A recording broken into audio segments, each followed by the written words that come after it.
อีมุนนี่แหละบอกเธอลองนั่งพับเพียบลงเลยยังดีไปดีตู้เข้าไปได้หรอได้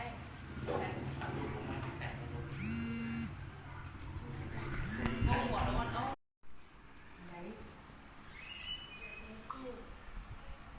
ดูเข้าไปบักเสียบคนเดียวบักเสียบยังห้องไอ้โก้นเฮ้ยมึงมอดพอลุงดูเสียบตาเสียบตัวบ่อยเพื่อจิตเข้ามาเข้าอาจารย์มาได้ยังขอมอบอันนี้ไป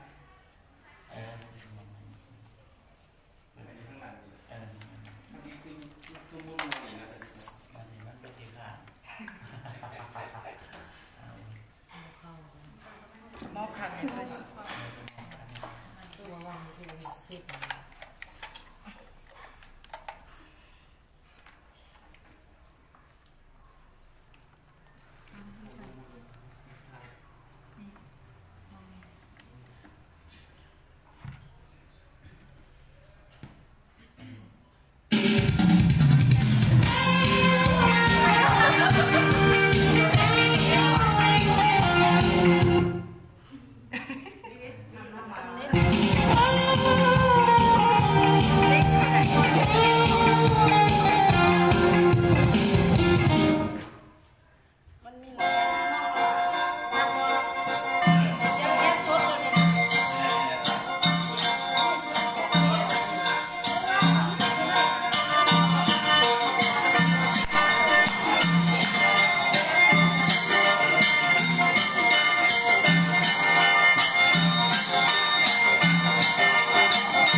บอกน้ำเพิ่มแล้วมาเป็นคน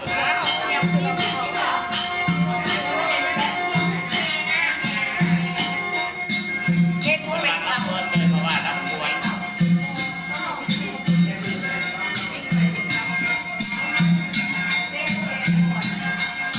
เต็กก็ได้เต็ก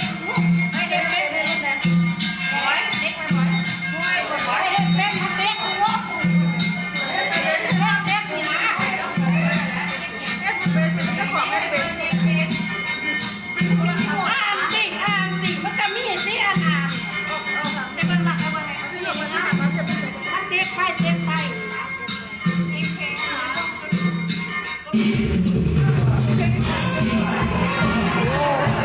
โมแมนละตี้แนวนี้เนี่ยนี่มันเท้าแล้วนิวดิโมเมนต์ไปอีก คือสีคล้ายๆนั่นเอง ว่าไปอีกโอ้ยยูเอฟีบอ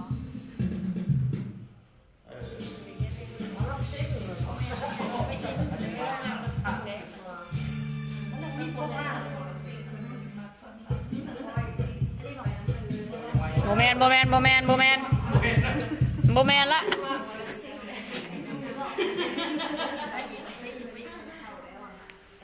อันเพลงเมื่อกี้นี่พี่ยูโน่พี่มันสิยองกันแล้วนี่เป็นผู้อยู่ไหนเนาะ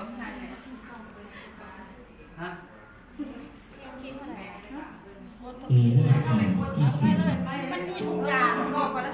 ไปเห็นไปอีกน่าจะเห็นละป้าไปอีก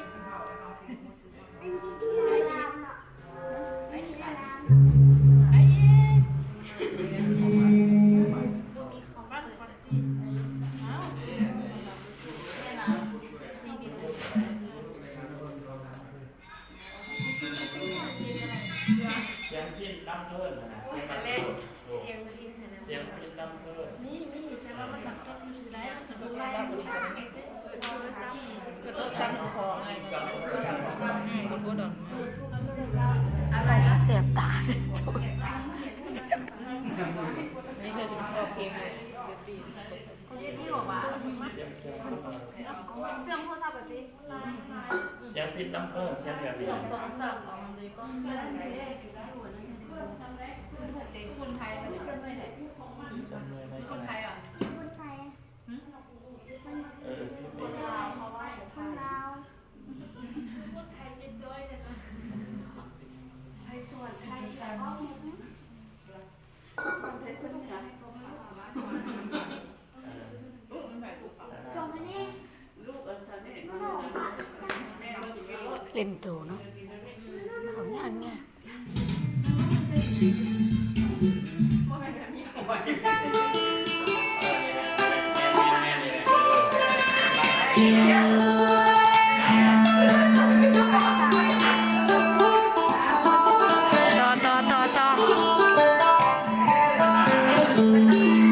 น ไปไปน้อยนะ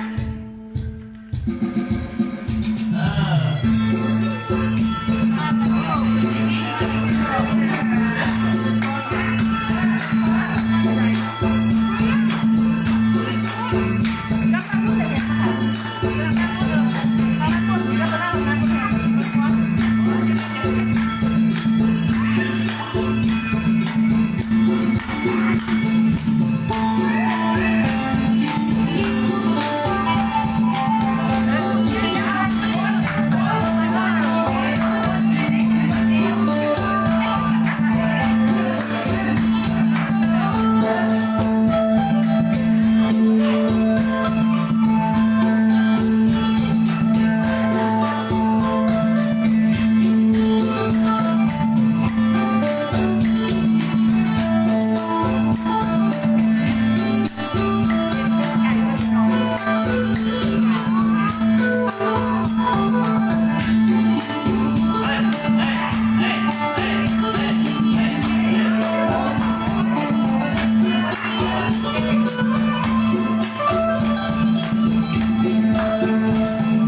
ทันหลวง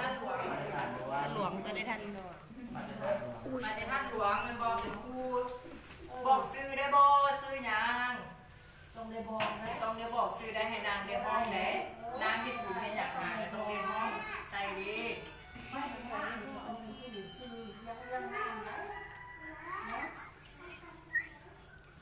ันยาก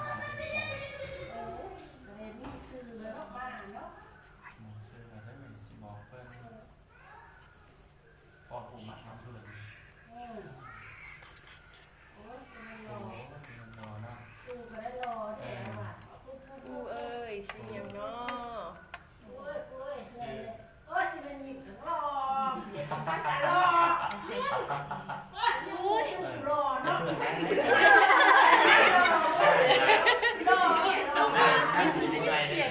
บอกซื้อปูเนี่ย บอกซื้อได้ บอกซื้อปู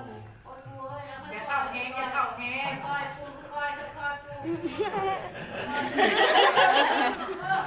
ดีใจแน่ ดีใจแล้วเนาะจิ๊บ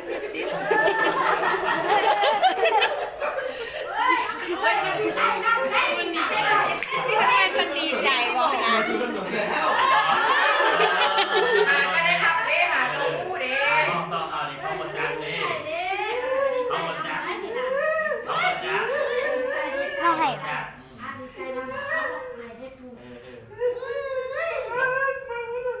มาบนแนวน างหาตัวผู้นางหาตัวผู้นางทำไปแล้ว เอาความคิด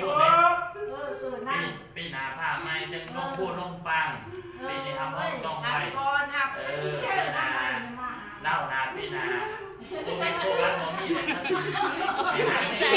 ดีใจอยู่โอ้คือเสียงเป็นข้าวบุ้งโบนั่นเด้คุณนันดำมันเด้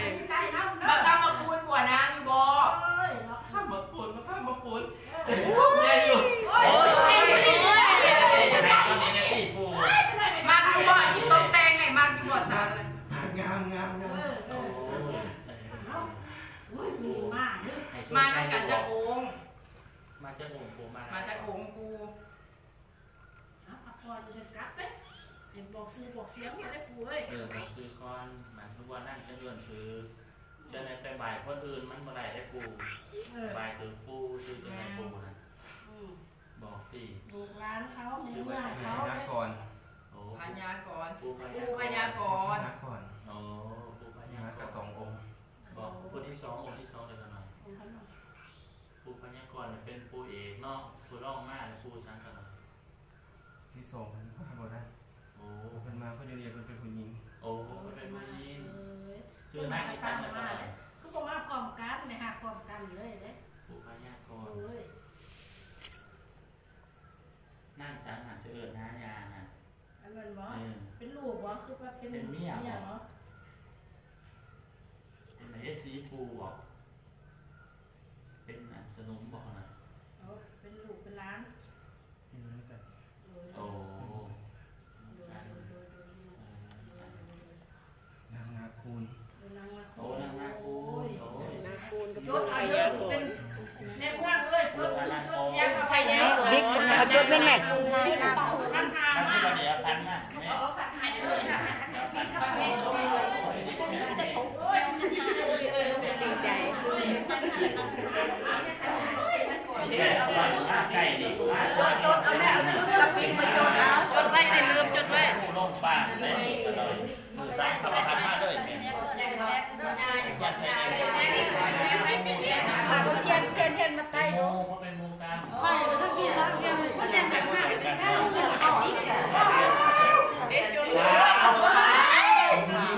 งาม เออ ก้อย บอกมักซีเนี่ยหันกับคือบอกนั่ง ทรงเครื่องสีใดกูทรงเครื่องสีใด ที่เกี้ยวบอกสงสัย สมภาษณ์ ปลาสโล ปลาสลู ใส่นี่เลยป่ะ รวมปลาสโลงเนาะ จ้ะ สีแบบสีทองขน่อยบอก ซีเมนต์อะไรใช่ หรือสีทอง สีเขียวบอก สีทองกับสีอะไร จีไปต่อ เขียว ปันนันเดปันองค์คนนี้เดมันมา สีเขียวมาบ่แม่สีน้ำจดไปเลยมีปุ๊บกับมีกันเนาะมันมันจดไปได้บ่ต้องเงิน ทรงเครื่องสีขาวบอก นั่งหน้าคูณ อันนี้เด้อ กับพญากรเดินเดินพาขันนะแม่ว่าเดินพาเขาเดินเดิ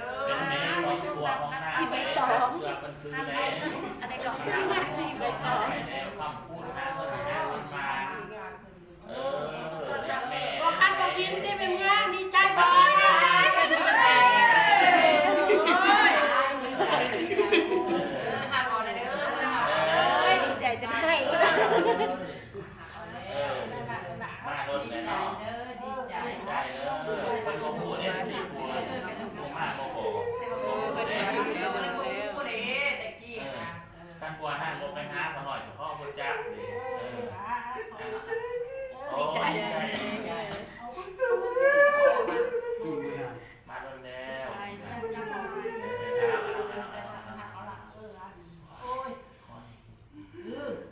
ใครอยากได้บ่ เมีย ปิดตังค์ ใส่แล้วมา หวยนะกระทุกนะไหน บดสักการะลาย สักกะลาหายได้ที่ซื้อเห็ดตัวแดงนี่นะ น้ำเขียวน้ำเขียวข้างหลังนี่โจ้พันโจ้เดี๋ยวโจ้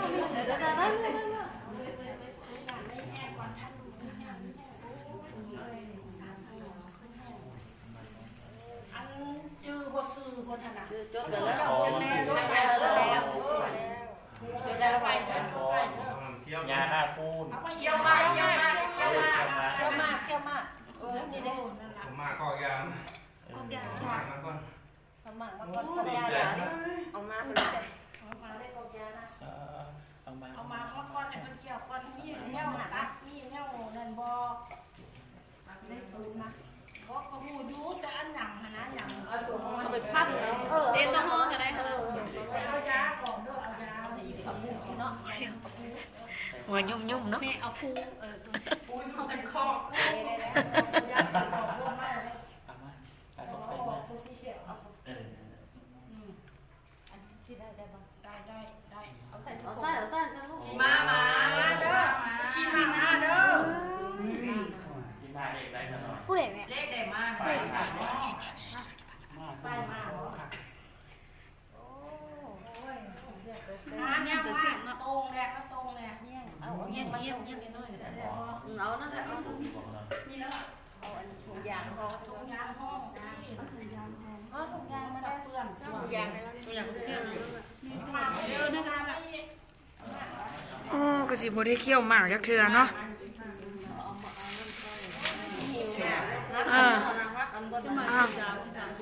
โธ่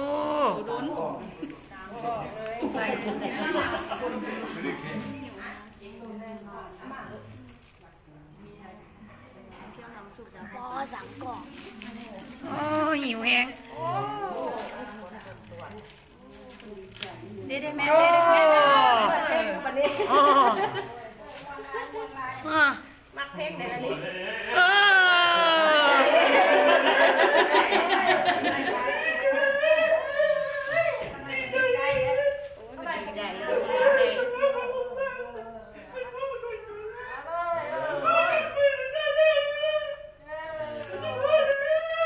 เป็นลูกเป็นหลานบ่จึงได้รู้ว่าน้ำนี่มัน สายได้คนเป็น เป็นลูกเป็นหลานตั้งแล้วนี่ เป็นผู้ พ่อผู้ใดมา เป็นผู้เป็นพี่อาจารย์แอบนั่นเกิดมาสายเป็นเจนซี่ ไม่เห็นดอกผักแม่มาดิ ทำห้องตองเอาอะไรได้ก่อนทำพูดหน้าได้ ต้องได้เอาค่าดองได้ไหมเนี่ย ปัญหาวัวเขาลองมาแจ้งเอาแหละ ยังเอายังไม่เริ่มยังนะเอาเนี่ยเข้ามายาสี เมื่อขอมา ชิ ห มา น้าเขาว่า ยังโยงคำยังคุณลอยมา โอ้ร้อยห้าบอก งานเอาพูดร้อยหน้า โอ้ย เนี่ยพูดเป็นหน้า ไพ่พญานาคกล้วยหมากโอ้แม่นบ่เนาะคือสิบ่เลิกนั่นน่ะพญานาคกล้วยหมาก จดได้เรียนเด้อจดได้บอกกันว่าเรียน เอาคำพูดในม้วนซะพอดีม้วนได้เอาเป็นปีนาฟ้าไม่แจ้งคอยมาพามมาโฮงไม่ จึงมาเห็นบวงสรวงไง เอาใส่มาดี อันนี้เห็นแบบนี้ไปก่อน นั่งบนที่ซั เอา บ โซ่ให้น้ำไปเด้อ ส่งนั่งเลย น้ำกับมุกยาได้นี่มาข้าพวกคุณนางหัวนางไปเด้อโอ้ยยาเลย มันมีเพื่อนของโต บอกแล้ว มันจะเบิ่งมันเดี๋ยว ถ้าบุกบ้านจะไม่ไปแล้ว น้ำมันกินได้ ขี้มาขาว น้ำดื่มอันน้ำดื่ม ไม่ดอกแขว นี่ขมิ้นแล้วบัดนี้คือว่านั่งอยู่ผู้เดียวอยู่ลุมพี่เดี๋ยวนั้นยืนเมื่อได้กินอย่างบ่ ไ